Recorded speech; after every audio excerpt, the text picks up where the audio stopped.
कबीर दास कहीं अपने पुत्र के साथ कहीं जा रहे थे। रास्ते में उन्होंने देखा कि एक बुढ़िया चक्की चला रही है। आए दिनों हम सभी लोग देखते हैं, परंतु उतना ऊंचा विचार किसी का नहीं जाता। कबीर पहुँचे हुए कबीर थे, तो इन्हीं भावों का समावेश में किया गया है। तो कहा गया है कि चलती चाकी देख के दिया कबीरा रोए, दो पाटन के बीच में साबित बचान को। चलती चाकी देख के हंसा कमाल ठठाए, जो कील की शरणे रहे वह ना पीछा जाए। कबीरदास का सोच है, विचार है उनका। जो बुढ़िया चक्की चला रही थी तो उससे अपना भाव, ऊंचा भाव कहाँ ले गए। एक चक्की आकाश, दूसरा चक्की धरती, और बीच में जितने जीव हैं सभी कष्ट उठा रहे हैं, पिरा रहे हैं। कैसे पिरा रहे हैं? जैसे चक्की में गेहूं के दाने पीसे जाते हैं, लेकिन कुछ दाने 10-20 दाने ऐसे हैं जो कील कहते हैं, बीच में लोहे का एक होता है छड़ की तरह। तो कील के शरण में जो रहते हैं दाने, वो सुरक्षित रहते हैं, उनमें जरा भी रेत नहीं लगता, उनको कष्ट नहीं होता है, कोई कष्ट नहीं गिराने।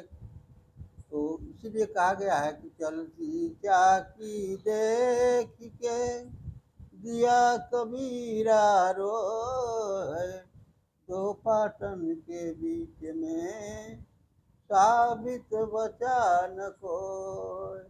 वो बुढ़िया को चक्की चलाते देख कर रो पड़ते हैं। कबीरदास कहते हैं संसार में देखिए, एक चक्की ऊपर, एक धरती, बीच में जितने हैं जीव गेहूं की तरह सब पिसा रहे हैं, कष्ट उठा रहे हैं।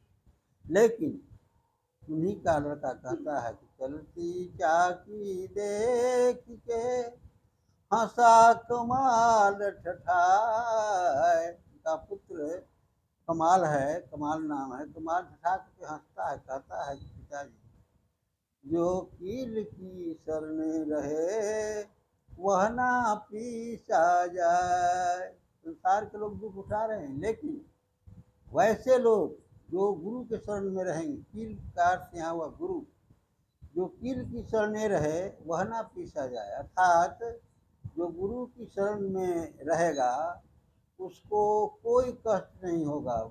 पिसाने का मतलब कष्ट उठाना।